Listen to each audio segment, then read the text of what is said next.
I should have known something was wrong the moment I stepped into the building. It wasn't anything obvious, no flashing red alarms, no suspicious people lurking in dark corners. Just a feeling, a subtle, strange heaviness in the air that made the back of my neck prickle. Still, I pushed the thought aside. I was here for my son. I clutched the warm lunch container between my hands and walked through the glass doors of Cauldron Logistics **, smiling at the receptionist who barely glanced up. "Good afternoon," I said softly. "I'm here to see my son, Mark Bennett." The receptionist grunted an acknowledgement, already reaching for the phone. But before she could dial, I heard rapid footsteps approaching from behind. "Mom." I turned and saw my son striding toward me, his tie crooked, his hair slightly messy, and that familiar bright smile stretching across his face. He looked tired but happy to see me. "I told you not to surprise me at work," he said, but his grin betrayed him. "That's exactly why I came," I teased, handing him the lunch. "You look like you survived 3 days on coffee and stress." He laughed under his breath. "You're not wrong." He led me into the main office floor, weaving between desks and stacks of documents. I noticed how bare everything looked. No windows, no decorations, just gray cubicles and fluorescent lights that buzzed faintly overhead. It felt suffocating, like the walls themselves were exhausted. "You've been here for only 3 weeks," I said, assessing the environment cautiously. "Do you like it?" Mark hesitated before answering. "Yeah, the work is good. The team's okay." Something in the pause made my stomach twist a little, but I didn't pry. Mark had always been the type to handle things on his own before telling me. He once hid a broken arm from me for 2 hours when he was 7 because he didn't want to make me worry. Some habits never fully disappear. He introduced me to a few coworkers' quick, polite greetings, nothing more. But one man stuck in my mind, Mr. Archer **, the manager. His smile was wide, almost too wide, and his handshake lingered a second longer than necessary. Something about him felt practiced, as if every move he made was calculated.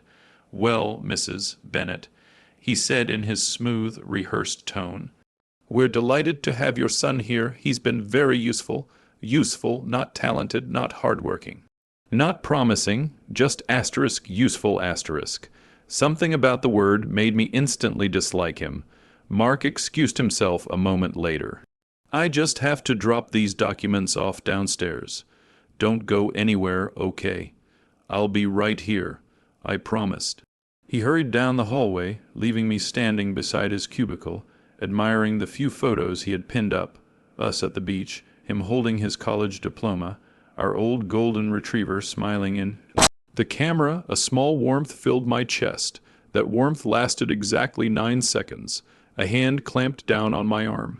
I gasped, spinning around so fast I nearly dropped Mark's lunch container.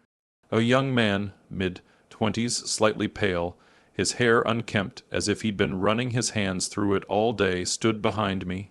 His eyes were wide with panic, his breathing uneven. "Please," he whispered urgently, "don't sign anything." I blinked. What are you?" He shook his head violently. "Don't ask questions, just listen, whatever they give you, whatever they say you need to sign. Don't sign, don't agree, don't even look at it, and leave this place, right now."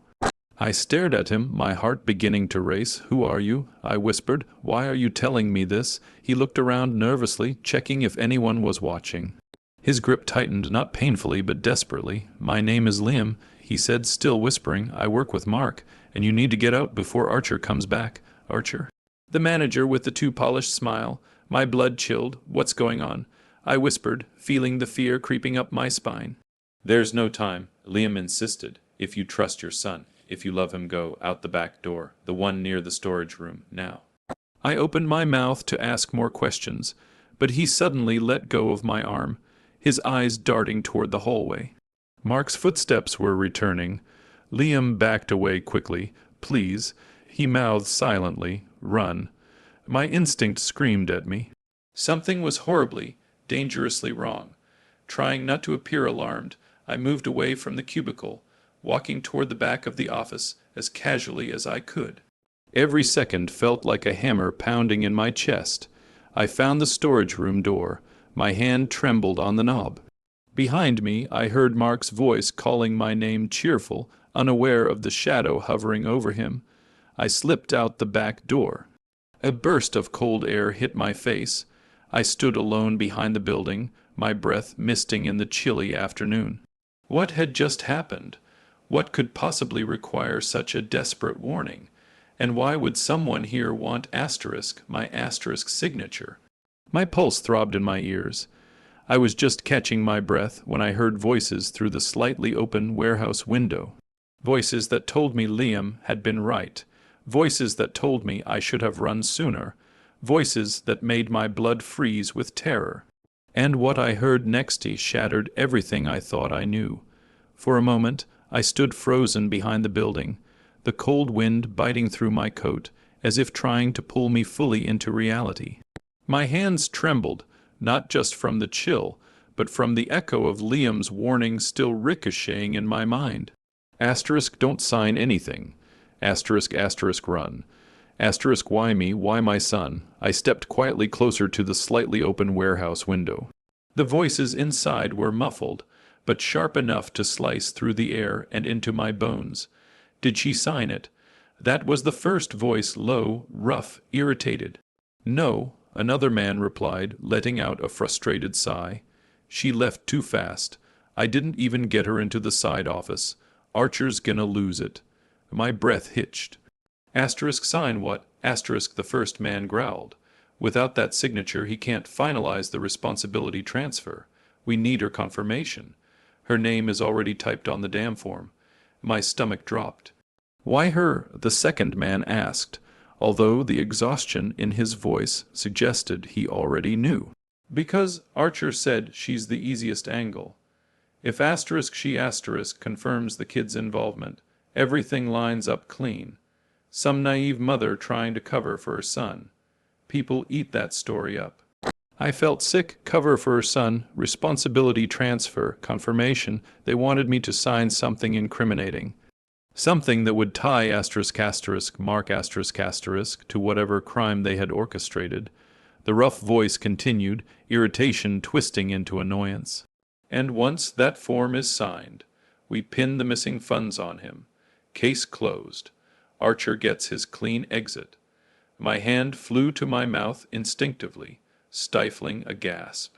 Missing funds being pinned on Mark. My son didn't even fully understand the payroll software yet. He barely had access to anything sensitive. How could anyone think but they didn't think? They asterisk knew asterisk. Because they were framing him, my knees weakened, and I stumbled back from the window just as a new voice entered the conversation, a voice I recognized. Archer, find her. Archer said sharply, we're running out of time. If she leaves the property, everything becomes complicated. I need her signature today. Do I make myself clear? Yes, sir. Good, and don't let Bennett catch on. The last thing we need is him getting suspicious. I swallowed hard.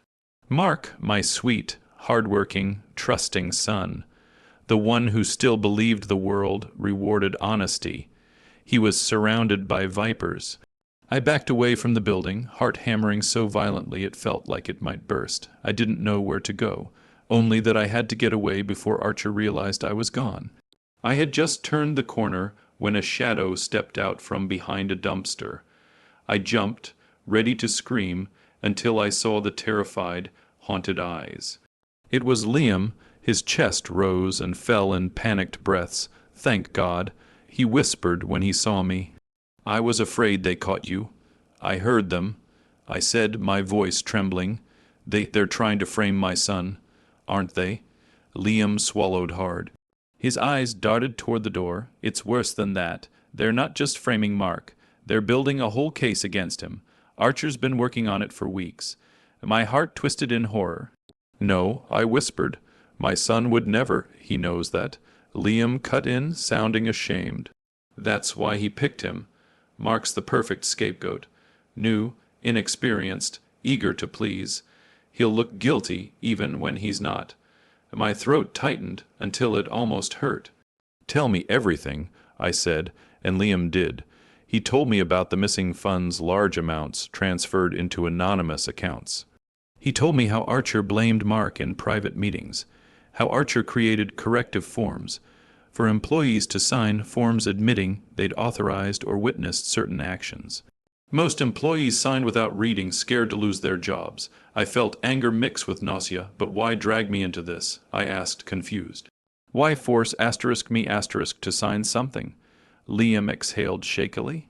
Because they couldn't get any other signatures to match the timeline. They need a family member to confirm Mark had permission to access financial systems, and they figured a mother, especially one who doesn't understand corporate documents, would sign anything they put in front of her. My hands clenched into fists. They thought I was naive, easily manipulated, desperate to protect my son, even if it meant sacrificing him. "So what happens if I sign?" I asked quietly, already fearing the answer. Liam looked away, unable to meet my eyes. "Then Mark looks guilty, completely guilty. The responsibility falls on him. The company reports him. There's a police investigation, and Archer walks free." Something inside me snapped.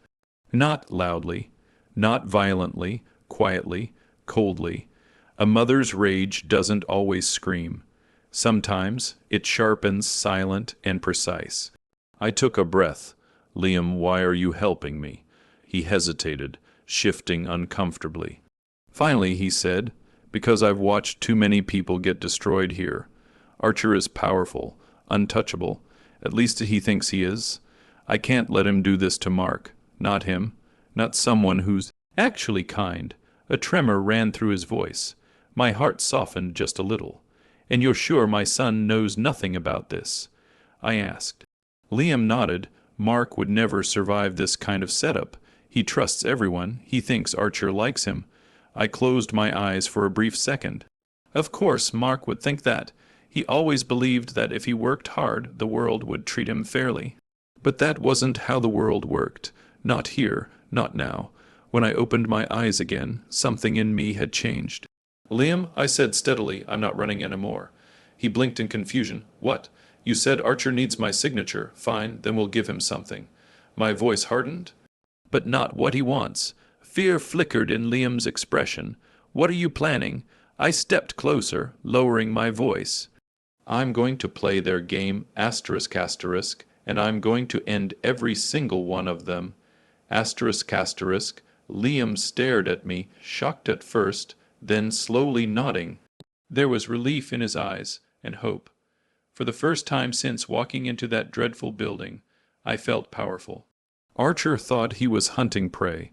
He had no idea he had just provoked a mother, and a mother's fury is a force no man should ever underestimate. By the time I reached home, the sky had already darkened, clouds gathering like bruises over the horizon. The air felt thick, heavy, as if the world itself sensed the ugliness I had just uncovered. I closed the door behind me and leaned my back against it, breathing hard, the truth still pounding in my veins like poison. Asterisk, they wanted to destroy my son. Asterisk, my gentle, hopeful, hard-working son, all because it was convenient. I wasn't sure how long I stood there before I realized Mark was watching me from the couch. "Mom," he asked softly. "Are you okay?" His voice, warm, familiar, filled with that earnest sincerity only he could carry, nearly broke me. I forced a smile, but it felt like a cracked mask. "I'm fine," I lied, "just tired." He didn't believe me. His eyes, those same wide brown eyes he had as a child, searched my face with quiet worry. It both warmed me and shattered me. "Did something happen at work?" he asked. I sat down beside him slowly, as if my knees might give way. The silence stretched between us like a tightrope. Finally, I asked, "Mark, do you trust your co-workers?" His eyebrows furrowed. "What kind of question is that? Just answer." I said gently. "Yeah," he said after a moment. "I mean, most of them. Some are a little weird, I guess. But Archer, he's been really encouraging. He said he wants to help me grow. I almost laughed, bitter, humorless, but I swallowed it. Of course, he trusted Archer. He trusted everyone. Why? Mark asked, his voice quieter this time. Did someone say something to you today? I looked at my son, really looked at him.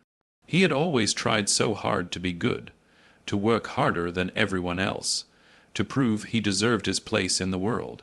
And these people, these monsters, were planning to throw him under the bus, like he was nothing more than a piece of trash lying in their way.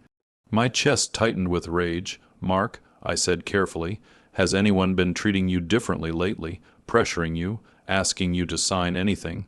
He stilled.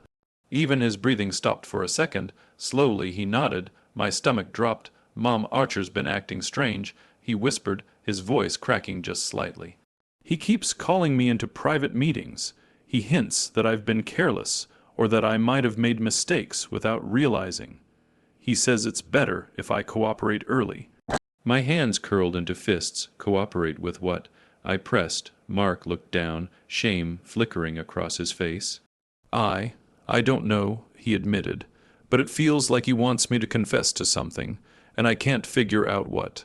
I closed my eyes briefly, rage burning behind my eyelids. My son was being groomed to admit guilt, manipulated, cornered, softened up for a downfall he didn't even understand.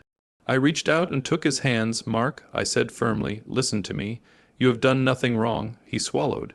I know, but what if I did mess something up and didn't notice? What if, no, my voice was sharp enough to cut. This is not your fault. You need to trust me. His eyes lifted to mine, desperate. What's going on, Mom? Please, just tell me. I hesitated for a long moment. But he deserved the truth, at least part of it. So I told him. Not everything, not the recordings or Liam's involvement, but enough for his face to drain of all color. They're planning to make you take the blame for money that went missing, I said quietly.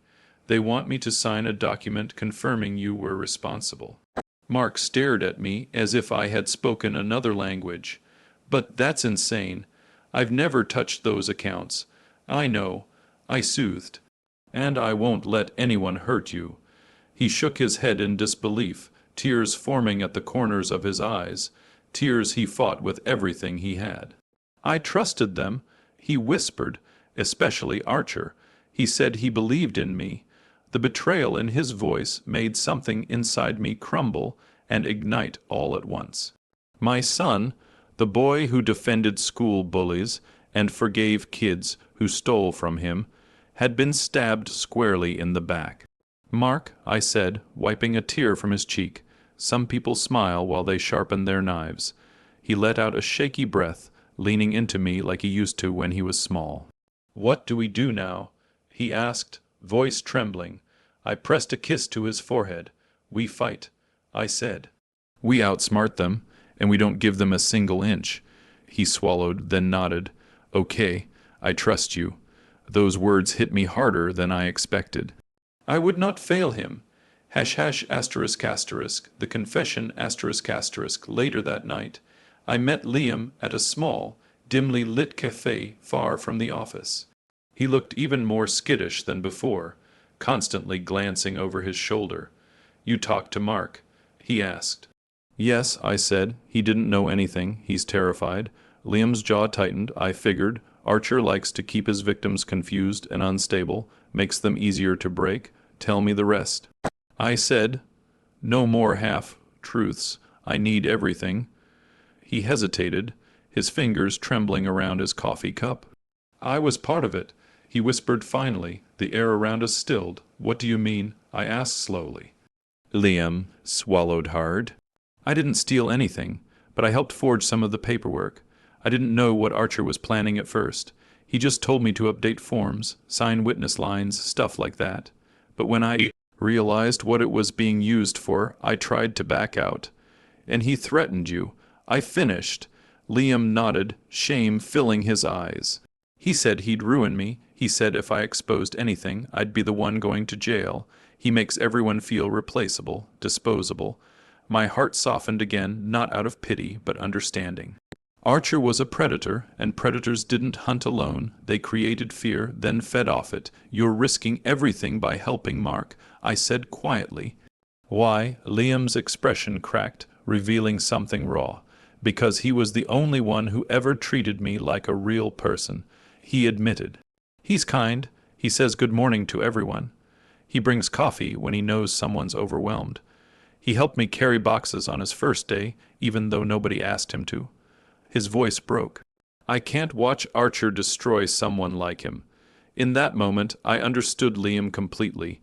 Then we take him down, I said. Together, Liam nodded, steeling himself. I have access to the internal drive, he whispered. And Archer's been sloppy since he started panicking about your signature. I can get the files, the real ones. I nodded with grim satisfaction. Good, very good. He thinks I'm going to fall into his trap. I said coldly, let's give him a different ending. Liam exhaled shakily, relief and fear mixing. Okay, tell me what you need me to do. And so, in that quiet cafe, with the world walking past us unaware, we formed a plan. A dangerous plan, a brilliant plan, a mother's plan. ##*, the fury ***, when I returned home. Mark was sitting at the kitchen table, wiping his eyes with the sleeve of his shirt. Seeing him cry, my grown son, who tried so hard to be strong, ignited something visceral inside my chest. A fury sharper than any blade. No one, I whispered, cupping his face in my hands, gets to break you, not while I'm alive. His eyes met mine, wet but determined. Mom, what are you going to do? I smiled not softly, but fiercely. I'm going to end the people who tried to end you. And for the first time that day Mark smiled back. Not because he wasn't scared, not because everything was okay, but because he knew his mother, the same mother who worked 2 jobs, who fought for him, who raised him alone, was about to become the storm Archer never saw coming. The sun rose the next morning, shrouded in a fog so thick it felt almost symbolic, the kind of mist that swallowed whole buildings and turned the world into a shifting blur. But inside me, everything had never been clearer. Today was the day Archer's empire would fall. Today was the day my son got his name back. And I would be the one to deliver the blow. ##*, the setup ***, Liam met me behind the company parking lot at 7:12 a.m. sharp, clutching a flash drive like it was a live grenade. His hands were shaking so badly I thought he might drop it. This is everything, he whispered. Financial records, fake signatures, the emails where Archer instructs us what to say, even the internal memos where he blames Mark. My chest tightened. And you're sure he won't notice it's gone? He's too busy panicking about you, Liam said darkly. He was screaming last night that you slipped through his fingers. He needs your signature today or he's screwed. Good, I replied coldly. Let him think I'm the scared one. Liam's eyes widened as he realized what I meant. You're going back inside? He asked. Are you sure it's dangerous? I'm a mother, I replied. Danger stopped mattering the moment they threatened my son. He swallowed hard, then nodded. Okay, I'll be right behind you.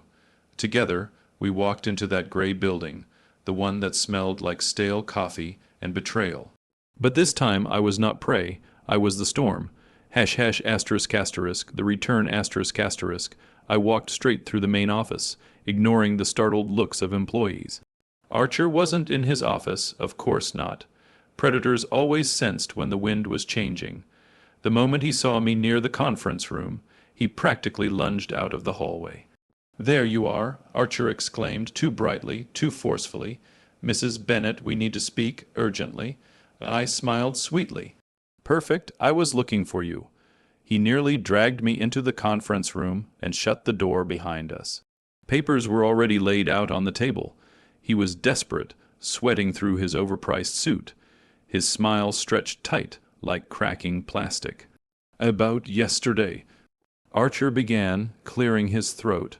I believe there was a misunderstanding.